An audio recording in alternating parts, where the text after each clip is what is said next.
કોઈએ જગતના બાપની તાકાત જોવી હોય, ખેડૂત શું કરી શકે જોવું હોય તો બોટાદ માર્કેટિંગ યાર્ડમાં આવો. આજે તમને એમને હાથ ઊંડો કપામાં નાખવો હોય તો નાખે, આડો નાખવો હોય તો નાખે, હાથ ઊંધો નાખવો હોય તો નાખે, પગ નાખવો હોય તો નાખે. અને સપાટ આઉટ જતો હોય કે ભેદ છે તો માથું ભરાવીને હું ગાડીની અંદર 5 જોડી કપડા લઈને આવ્યો છું એટલે જ્યાં સુધી રાજુ કરપડાના ખોળિયામાં પ્રાણ છે ત્યાં સુધી ભાજપના અધિકારીઓમાં તાકાત નથી કે મારા અવાજને ક્યારેય દબાવી શકે. બોટાદ માર્કેટિંગ યાર્ડમાં ખેડૂતોના કપાસની ખરીદી મામલે જે ગેરરીતિ અને છેતરપિંડી કરવાના આક્ષેપો થઈ રહ્યા છે તેને લઈને આજે આમ આદમી પાર્ટીના કિસાન સેલના પ્રમુખ રાજુભાઈ કરપડા હજારો ખેડૂતો સાથે બોટાદ માર્કેટિંગ યાર્ડમાં આવ્યા હતા અને તેમને વિરોધ પ્રદર્શન કર્યું હતું. નમસ્કાર, આપ જોવાનું શરૂ કરી ચૂક્યા છો અવર રાજકોટ અને હું છું આપની સાથે ORJ દક્ષિણી. છેલ્લા ઘણા સમયથી બોટાદ માર્કેટિંગ યાર્ડ છે વિવાદમાં આવ્યું છે. ખાસ કરી અને કડદો કરવામાં આવે છે એ મુદ્દે મોટા પાયે ખેડૂતોએ વિરોધ કર્યો છે. તો સૌપ્રથમ તો આ કડદો કરવામાં આવે છે એ બાબત શું છે તે તમને સમજાવી દઉં. તો જ્યારે ખેડૂત છે તે પોતાનો કપાસ લઈ અને માર્કેટિંગ યાર્ડમાં આવે છે ત્યારે વેપારીઓ દ્વારા છે તે આ કપાસની હરાજી કરતી વખતે જે ભાવ નક્કી કરવામાં આવે છે ત્યારબાદ ખેડૂતોને તેનો જે કપાસ હોય છે તે જીનમાં નાખવા જવો પડે છે. હવે જ્યારે જે ટ્રેક્ટરમાં અથવા તો જે વાહનમાં ખેડૂતો કપાસ લઈને આવ્યા હોય છે એ ઠલવવા માટે જ્યારે જીનમાં જાય છે ત્યારે ફરી એક વખત ત્યાં વેપારી દ્વારા ચેક કરવામાં આવે છે અને તેવું કહેવામાં આવે છે કે તમારા કપાસમાં 50%, 60%, 70% હવા છે, ભેજ છે. એટલે જે ભાવ હરાજીમાં નક્કી થયા હોય તેનાથી 100, 150 કે 200 રૂપિયા ભાવમાં ઘટાડો કરી નાખવામાં આવતો હોય છે અને જો ખેડૂત ના પાડે તો એમને એવું કહી દેવામાં આવતું હોય છે કે તમે તમારો કપાસ છે તે પાછો લઈ જાઓ. એટલે આ પ્રકારે જે કડદો કરવામાં આવતો હોય છે તેના કારણે ખેડૂતોને મોટા પાયે નુકસાન થતું હોય છે. તેને લઈને રાજુભાઈ કરપડા દ્વારા આજે ઉગ્ર વિરોધ પ્રદર્શન કરવામાં આવ્યું હતું, જેમાં તેમની સાથે હજારો ખેડૂતો પણ જોડાયા હતા. સાથે જ રાજુભાઈએ તેમની સ્પીચમાં ઘણા બધા મુદ્દાઓ એવા જણાવ્યા હતા કે જે ક્યાંક ને ક્યાંક જે બોટાદ માર્કેટિંગ યાર્ડ છે તેના સત્તાધીશો પર મોટા સવાલો ઊભા કરી રહ્યા છે. જેમાં તેમણે જણાવ્યું હતું કે હવેથી અમારી મુખ્ય માંગણી એ છે કે ખેડૂત જ્યારે બોટાદ માર્કેટિંગ યાર્ડમાં આવે છે ત્યારે ખેડૂત છે એના કપાસના ભાવ નક્કી થયા પછી કોઈ પણ જાતના ભાવ છે તેમાં ફેરફાર કરવામાં નહીં આવે. તમારે જે કાંઈ પણ ચેકિંગ કરવું હોય તે તમે પહેલા કરી શકો છો, પરંતુ એક વખત ભાવ નક્કી થઈ ગયા બાદ ભાવમાં કોઈ જ પ્રકારનો ફેરફાર થઈ શકશે નહીં. આ ઉપરાંત ખેડૂત પોતાના વાહનમાંથી જો જીનને કપાસ ઠલવવા માટે જાય છે તો ખેડૂતના ડ્રાઈવરને યોગ્ય ભાડું પણ માર્કેટિંગ યાર્ડના વેપારીને આપવું પડશે. આ ઉપરાંત તેમણે કહ્યું હતું કે બોટાદના જે યાર્ડના સત્તાધીશો છે તે દૂધે ધોયેલા નથી. અનેક જે સત્તાધીશો છે તેમના દ્વારા ક્લાર્કની ગેરકાયદેસર ભરતી ઊભી કરી લાખો રૂપિયા લઈ અને આ ભરતી કરવામાં આવતી હોવાનો છે તે તેમનો આક્ષેપ હતો. આ સાથે જ એક દુકાન દીઠ 3 થી 3.5 લાખ રૂપિયાનો ભ્રષ્ટાચાર થયો હોવાનો આક્ષેપ પણ તેમણે કર્યો હતો. તો સૌપ્રથમ સાંભળી લઈએ કે ખેડૂત નેતા રાજુભાઈ કરપડાએ તેમની સ્પીચમાં કેવા પ્રકારના આક્ષેપો કર્યા છે. માતાઓ બહેનો ચાંદલો કરવા આવ્યા છે, ચાંદલો કરી તિલક વિધિ કરી અને વિજયના શ્રી ગણેશ કરી આપો. ગુજરાતની અંદર 1987 પછી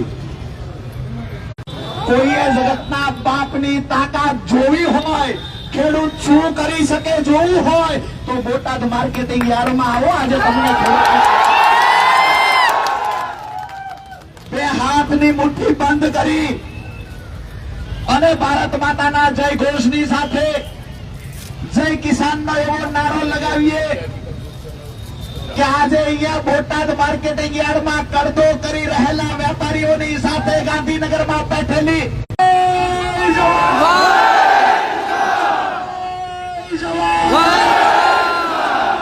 આજે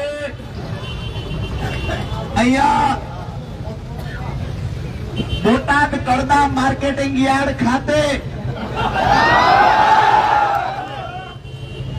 મારી સાથે ઉપસ્થિત રહેલા મારા કાયમના ભાઈ સમાન સાથી મિત્ર મયુરભાઈ સાકરિયા અને પરસોત્તમભાઈ રાઠોડ,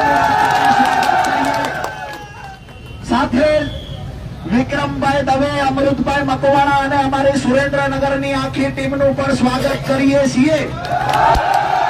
પરંતુ આજે બે હાથ જોડી નતમસ્તક મસ્તક વંદન સાથે જ્યારે મારો આવડો મોટો પરિવાર મળ્યો છે, હાથ જોડીને આપના આશીર્વાદ લઉં છું.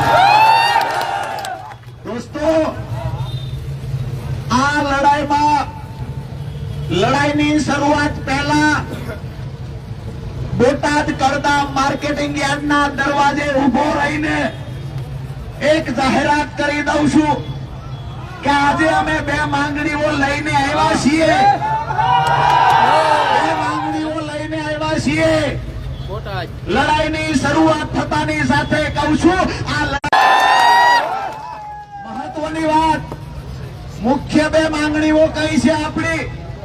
તો એક તો માર્કેટિંગ યાર્ડની અંદર જ્યારે ખેડૂત કપાસ લઈને આવશે તો એ કપાસને અહીંયાથી હરાજી થઈ ગયા પછી ખેડૂત ગેટની બહાર કપાસ નાખવા નહીં.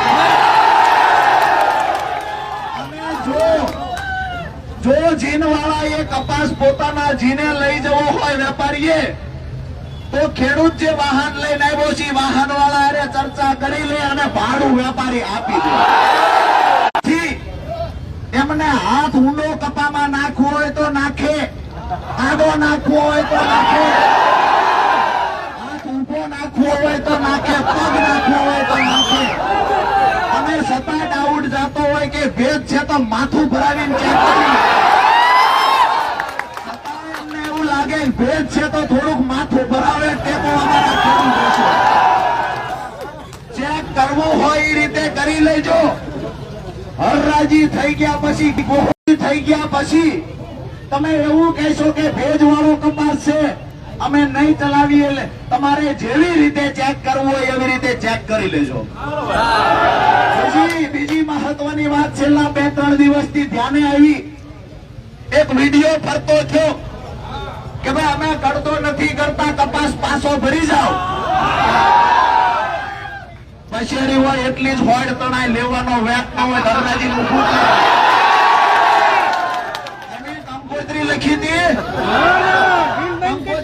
હતી કે અમારો કપા તું ભાઈ લઈ જા હરરાજી કરીને. દાવા સાથે કહું છું, નવરાત્રી હમણાં પૂરા થયા છે. આ ખેડૂત જે પરસેવો પાડી પોતાના બાળકોને અળગા કરીને કપાસને ઉછેરે છે, એ ખેડૂતનો કપાસ તમે જે ભાવ નથી આપતા, કરતા કરો છો, માતાજીની સાક્ષીએ કહું છું 2 પેઢીએ વાપરે એવું કોઈ નહીં રહેતું. 2 પેઢીએ વાપરે એવું નહીં રહે. આજે અહીંયા આવવાને મેં સમાચાર આપ્યા, હું 10 તારીખે આવું છું. ત્યાં તો પ્રેસ કોન્ફરન્સ કરવા આવી ગયા જે ભૂગર્ભમાં હંતાઈને બેઠા હતા. આવીને કહ્યું કે ભાઈ હવે કરતા બંધ કરશું, કરતો બંધ કરશું, પણ હરરાજી થઈ ગઈ એ કપાસને પાછો ભરી લેવાનું નહીં કહીએ, આવું નથી કીધું. નંબર 2 કે આજથી 2 વર્ષ પહેલા જયારે હું અહીંયા આવ્યો, 2 વર્ષ પહેલા અહીંયા હું જયારે આવ્યો ત્યારે ખેડૂતોની સંખ્યા મર્યાદિત હતી. મારી ધરપકડ કરીને પોલીસ લઈ ગઈ. આજે પોલીસને કહીએ છીએ સિંઘમના દીકરા બનીને ડંફાસો કરવાનો. આજે મહેરબાની કરજો, કોઈએ સિંઘમગીરી કરવાની જરૂર નથી. ક્યાંક ને ક્યાંક તમારા પેટમાં અનાજ પડ્યું છે, એ અમારું પડ્યું છે.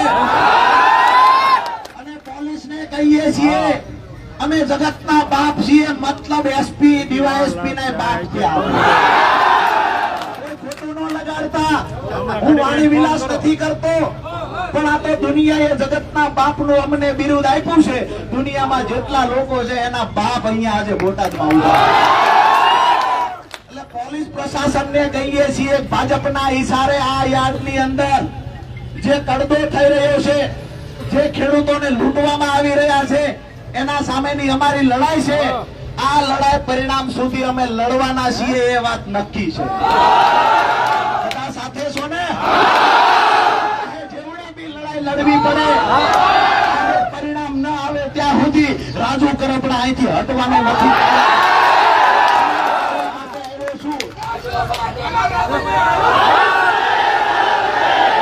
બીજી મહત્વની વાત એ કરી દઉં, બીજી વાત કરી દઉં, યારના સત્તાધીશો કેટલા દૂધે ધોયેલા એની ટૂંકી વાત કરું. અહીંયા દુકાનોની ઉપર ગોડાઉનો બનાવે છે, બજારમાં વેચવા જાય તો 25-25 લાખ રૂપિયા ગોડાઉનના મળે. અહીંયા 10 લાખ રૂપિયામાં ગોડાઉનો આપી દેવામાં આવ્યા. 3.5 લાખ રૂપિયા એક ગોડાઉન દીઠ યાર્ડના સત્તાધીશોએ ગેરકાયદેસર એમના ખિસ્સામાં નાખ્યા છે. બીજી વાત કરું કે ઇન્સ્પેક્ટરની જરૂર નહોતી. આ તો ઘણા કહેતા હોય બોટાદ યાર્ડ માર્કેટિંગ યાર્ડ બીજા નંબરનું યાર્ડ છે.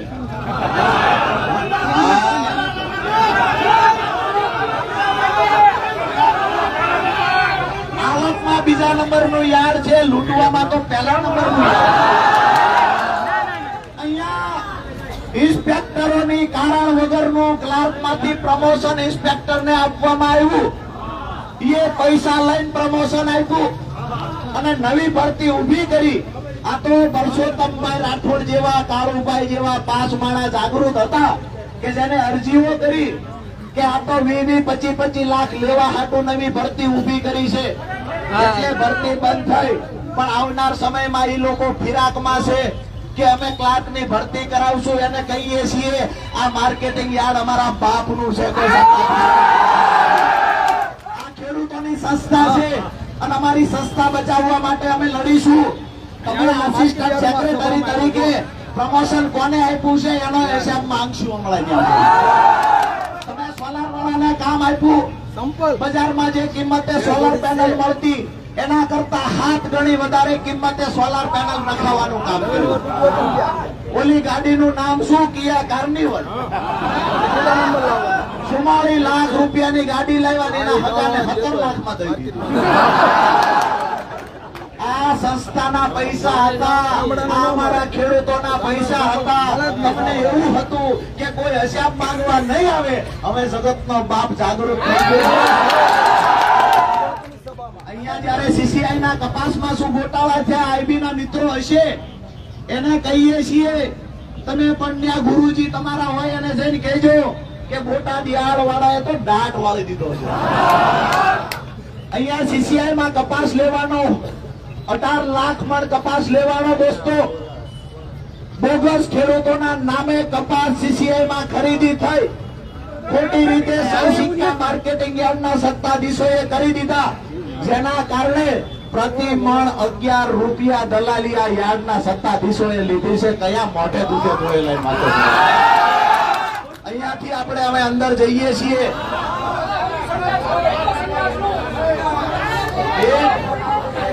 એક કલાક થાય, એક દિવસ થાય, 1 દિવસ થાય, 2 દિવસ થાય. મારી વાત સાંભળો.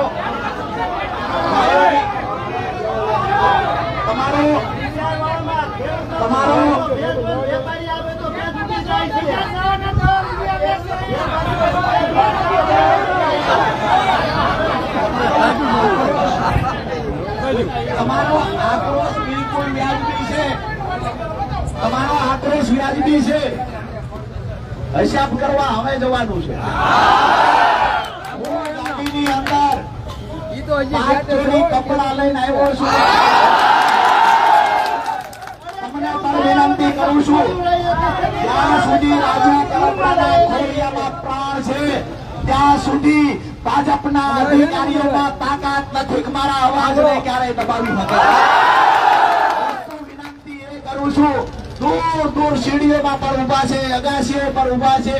વિનંતી એ કરું છું કે આમની સામે લડી લેવા માટે હું મજબૂતાઈથી આવ્યો છું. મારા ખંભે હાથ મૂકીને આજ ઉભા રહેજો. મારે જોવું છે કોનામાં કેટલું પાણી.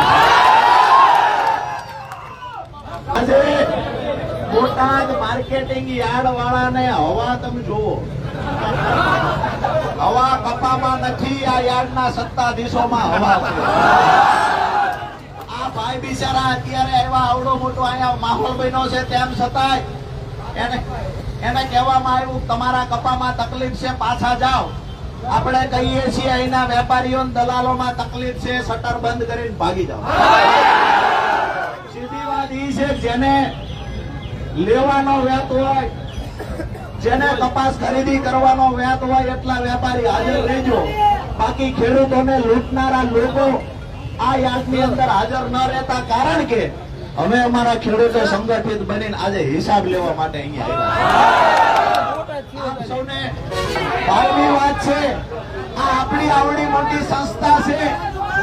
ચેરમેનને ફેરવવા માટે પસા લાખની ગાડીઓ મળે. અમારા ખેડૂતોને બાથરૂમ જવા માટે આ સંસ્થા અમારી છે. અમે કહીએ છીએ હવે આપણે બધા ત્યાં જઈએ ત્યાં હરરાજી થાય છે.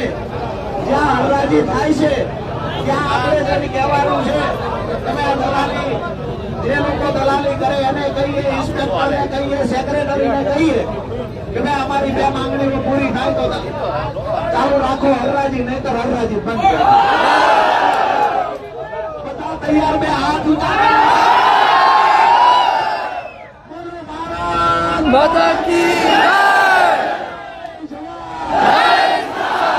આપણે અહીંયાથી પ્રયાણ કરીએ, જ્યાં હરરાજી હાલતી હોય ત્યાં જઈએ. તો જે પ્રમાણે તમે જોયું કે ખેડૂતો છે તે પણ અત્યારે લડી લેવાના મૂડમાં જોવા મળી રહ્યા છે અને એ વાત પણ સ્વાભાવિક છે કેમ કે માર્કેટિંગ યાર્ડ એ ખેડૂતોના હિતમાં બનાવવામાં આવેલી સંસ્થા છે. હવે જો ત્યાં જ આ પ્રકારે ખેડૂતો સાથે છેતરપિંડી થતી હોય, ખેડૂતોને લૂંટી લેવામાં આવતા હોય તો તે કોઈ પણ પ્રકારે ચલાવી લેવામાં ન આવે. આગામી સમયમાં બોટાદ માર્કેટિંગ યાર્ડના સત્તાધીશો પર કેવા પ્રકારની કાર્યવાહી કરવામાં આવે છે તે જોવાનું રહેશે. નમસ્કાર.